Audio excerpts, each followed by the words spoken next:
So our particular area is in looking at non-targeted effects after low doses. And these include bystander effects, delayed lethal mutations, and delayed genomic instability, which most people think of as kind of adverse events, although they're not necessarily adverse.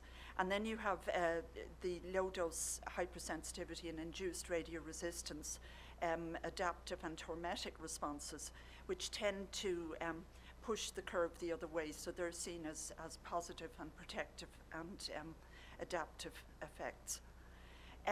They're characterized, all these non-targeted events are characterized by the appearance of effects in parts of the system which didn't get a direct dose. And by dose, I mean energy deposition in joules per kilogram, which is the proper definition of dose. So they didn't get a direct energy deposition, that's the critical thing, but they respond as if they did. And the whole field is trying to understand how that can happen. We're thinking at the moment that they coordinate system level responses to individual level damage, and that can be at the level in the body of the cell to the organ or organism.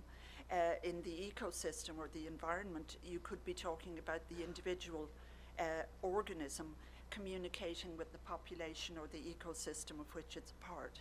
So that's kind of just by way of some background. But from the practical point of view, there are potentially some very important novel targets for both radiotherapy or cancer therapy and for radiation protection. So this just is a schematic of what I just said, where these are the different types of non-targeted effects that have been referred to in the literature. The ones that are most familiar to medical people would be abscopal effects and clastogenic effects. And these, in the case of abscopal effects, they refer to usually protective tumor regression when you irradiate a distant site. So you might irradiate the primary tumor and find that a metastatic deposit would go, even though it hadn't got a direct dose. So they've been around in the literature for over 100 years, but the current interest is has stemmed from about the last 30 years. So the ways that we study these in culture, in cell culture, are shown here. So you would, one way is to irradiate using a microbeam. You'd irradiate one cell in a system and then look for effects in other cells. Another way of doing it is to irradiate cells in an inset for a Petri dish insert, and then you seed unirradiated cells in the Petri dish, and you put in the cells that have been irradiated, and they communicate through the medium.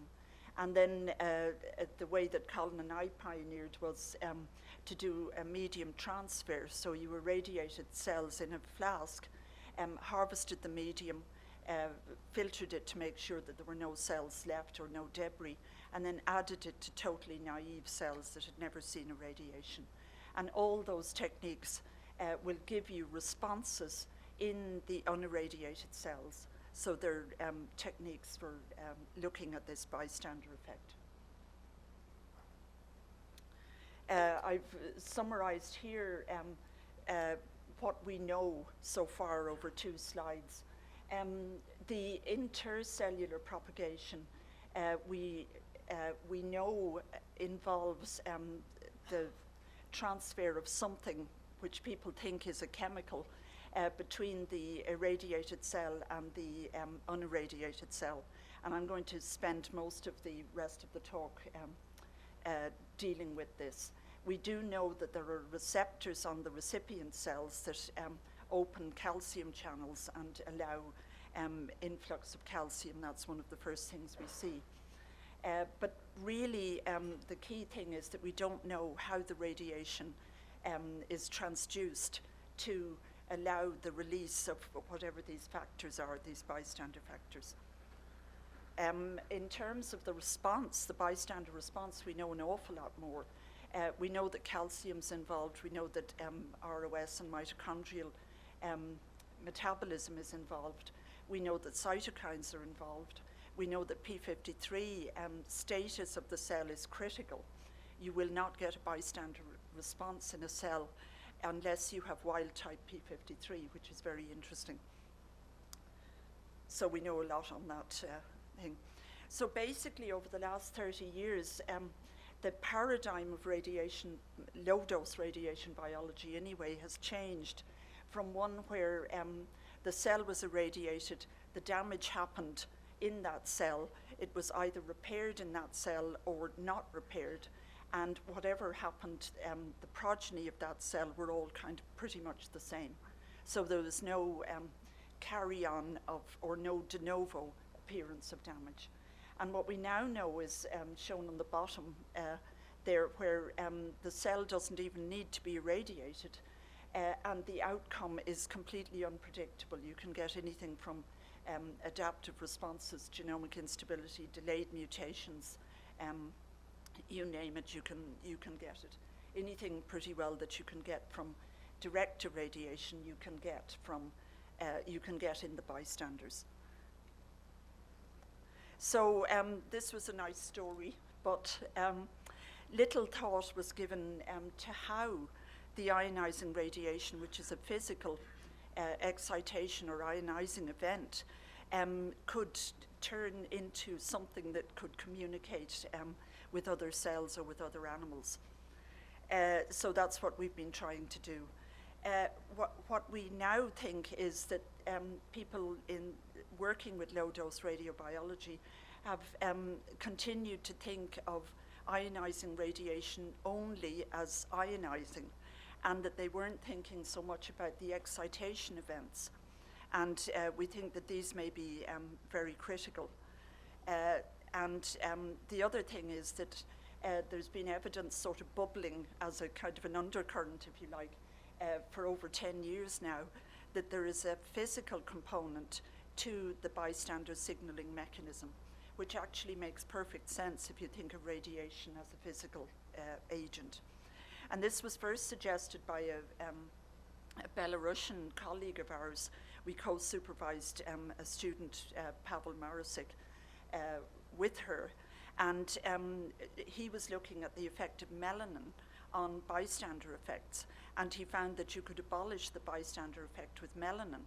And she said that since melanin was a physical absorber of light, that this probably suggested that there was a physical component.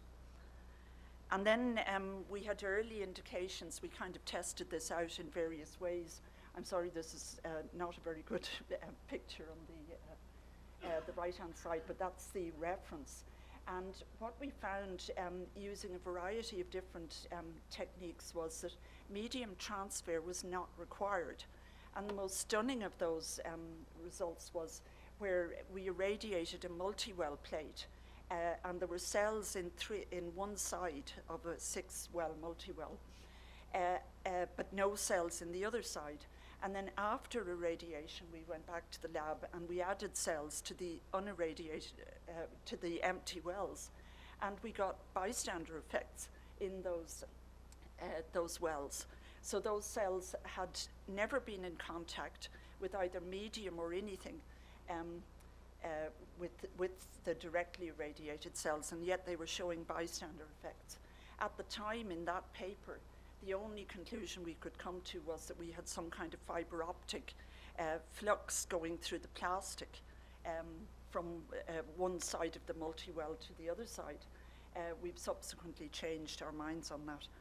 And then I think I may have shown this last year, but the totally mind-boggling experiment was this one, where we knew that if you irradiated fish and put them swimming with unirradiated fish, you could, the unirradiated fish would pick up bystander signals, and we had a readout, a reporter system for that. But what we did here was we put the irradiated fish in a perspex aquarium sitting in another aquarium where the unirradiated fish were swimming. So there was no contact of the water. And I wouldn't be showing you this if we hadn't got the effect. We got bystander effects in the fish that were not in liquid contact with those unirradiated fish. And we have a very good physicist, an emeritus physicist in McMaster, Bill Prestwick, and he did all the attenuation calculations for us, and he concluded that it could be light or it could be sound. So in that, to exclude light, we wrapped the inner tank in aluminum foil, and we still got the effect. So we concluded from that experiment that we had a sound transmission, which actually for fish is not all that surprising. They do communicate, fish communities communicate with both light and sound. So it's not that odd, but that was where we were.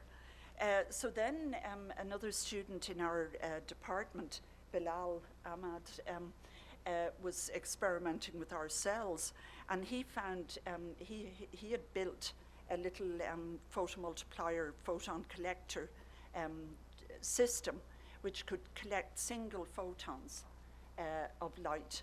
And he had shown that our HPV cells, if they were exposed to a beta emitter, he used yttrium-90, that he could detect photon emission from these cells. And he collected the photons and was kind of, excited about it, but then he graduated. So Michelle Lee, whose work I'll now be presenting for pretty much the rest of the talk, took this work over, and she quantified the photons and then correlated it with the bystander effect.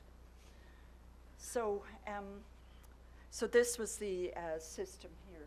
We have the dish containing the cells, and in this case we use tritium rather than yttrium-90 because tritium has such a low energy that it doesn't go very far. There's no way tritium could be responsible for the photons that were being collected. So the photons were coming as a secondary consequence of the tritium interacting with the cells. And this was a little system for quantification.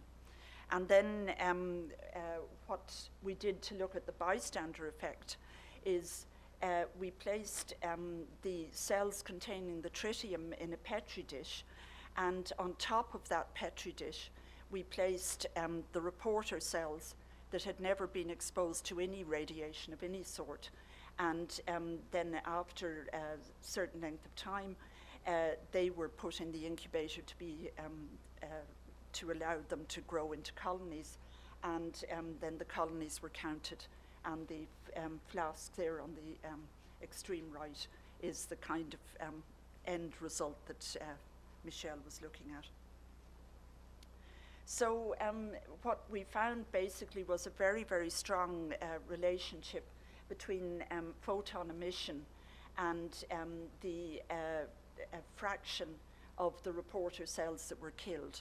So there was like 0.9 something, I can't read it from here, correlation between the bystander effect that we were seeing and the photon emission from the directly irradiated cells.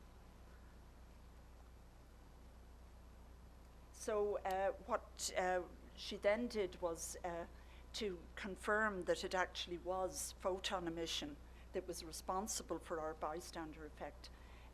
She did these experiments with and without a UV filter, and you could completely abolish the effect if you got rid of the UV filter.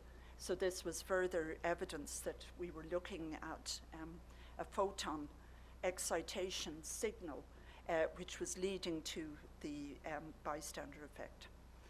And just quickly, the addition of a photosensitizer enhanced our effect, and the addition of melanin, the old result, which we repeated, completely suppressed the effect.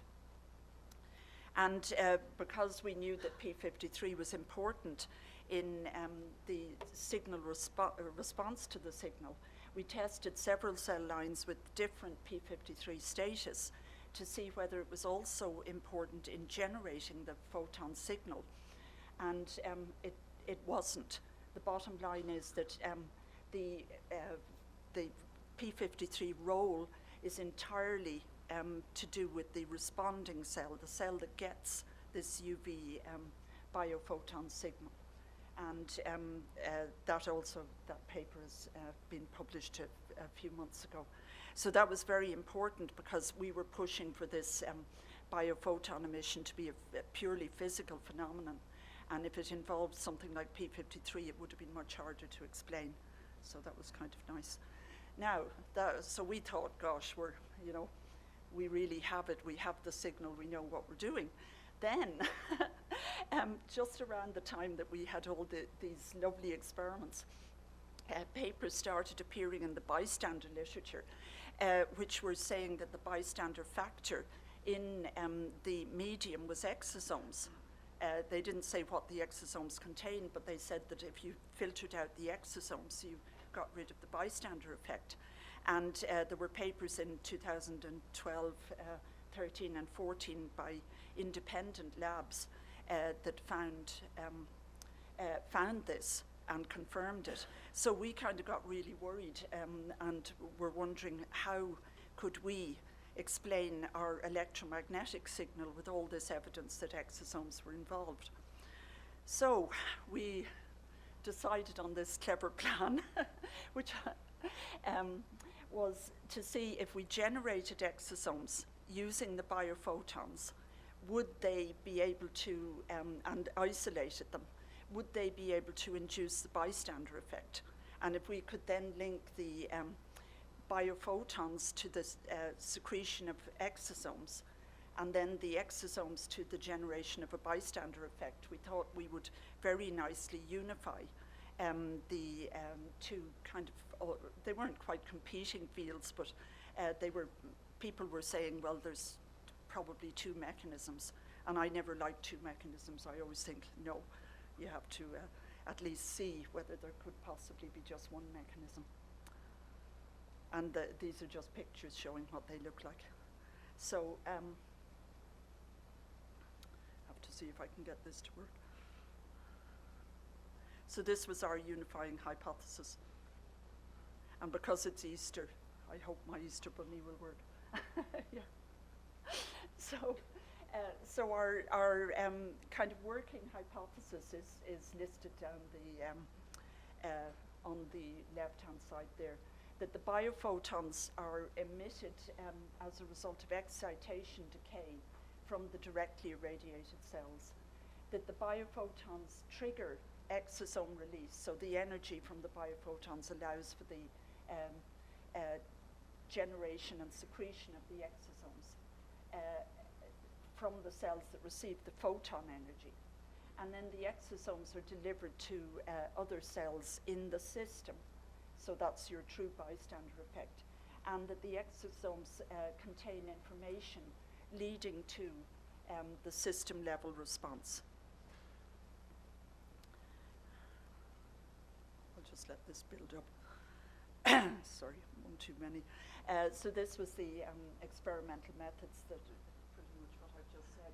So we have the tritium irradiated cells with the unexposed bystander cells on the top, incubated for 24 hours, harvest and filter the UV exposed medium, ultracentrifuge to collect the exosomes, and then transfer them to totally new reporter cells, and see if the control exosomes versus the irradiated exosomes were different. And they were. So we got a significant effect. It's not a very big effect, but it was a significant effect, about the same size as our bystander effect.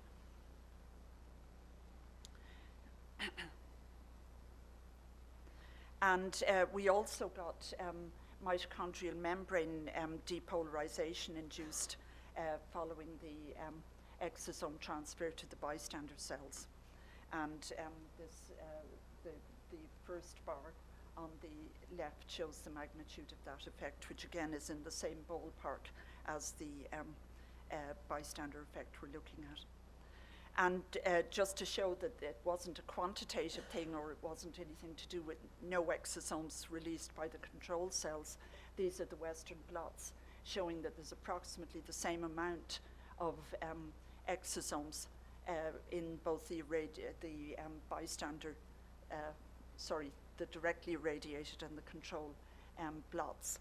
And this is important because this is telling us that it's actually what's in the exosomes that must be different.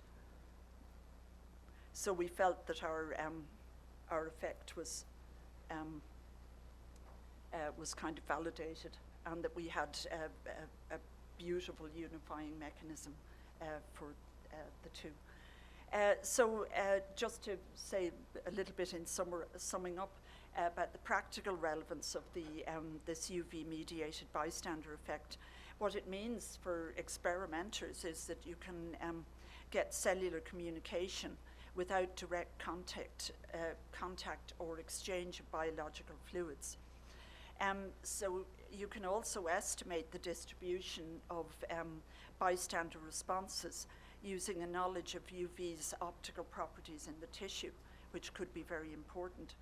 And from a practical medical perspective, it introduces additional considerations that must be taken when balancing risks and benefits associated with prescribing procedures using radiation, especially if you're using drugs that might be photosensitizing or photoprotective. So our future is clear. The paper with this unifying theory was published last month online in PLOS ONE. But now what we need to do is find out what is in the exosomes and what are the impacts of dose rate, and radiation quality on biophoton emission and on exosome content. So I think there's probably 10 PhDs left in sorting that out. And I just want to acknowledge the people, Michelle Lee, who did the experiments, along with Chris Fernandez, and these other people helped out in various ways. And I had to have a bioluminescent picture to finish. Thank you.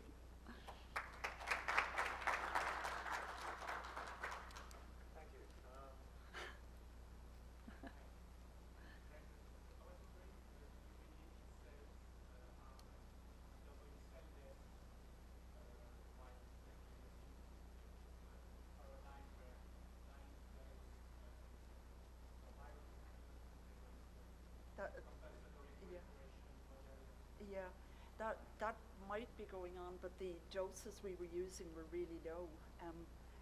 I think they were about 300 milligray was about the highest dose. So we wouldn't be expecting cell death really. We haven't gone to higher doses now. That might be interesting to see. Yeah. Oh, hi.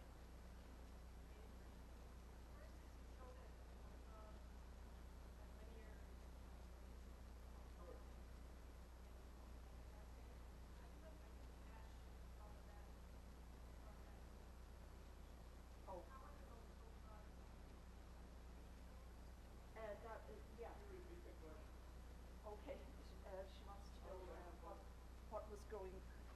what was going on in the graph that I showed, where we correlated the photons in counts per second with the death, the bystander cell death. That's your question? Yeah.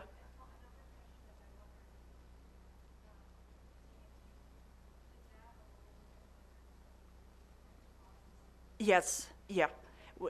We have done those experiments with UV, with UVA and UVB, but it's mainly a UVA phenomenon because we collected at 340 nanometers. Yeah, I don't know why there's such a good correlation. That's just the way the results turned out. Yeah.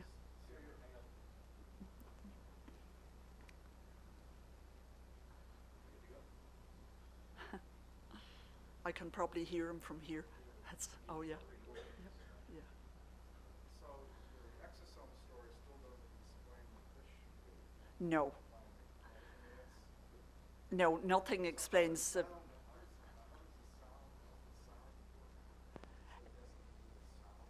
Well, that was what our physicist calculated.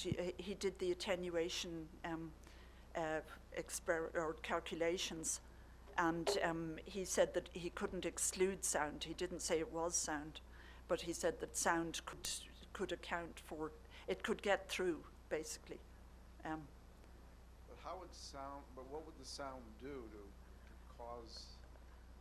Well, the sound could activate responses in the fish that receive the sound signal.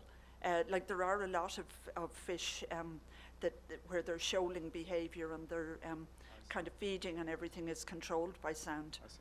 So that was our working hypothesis there. The other point is that the exosomes,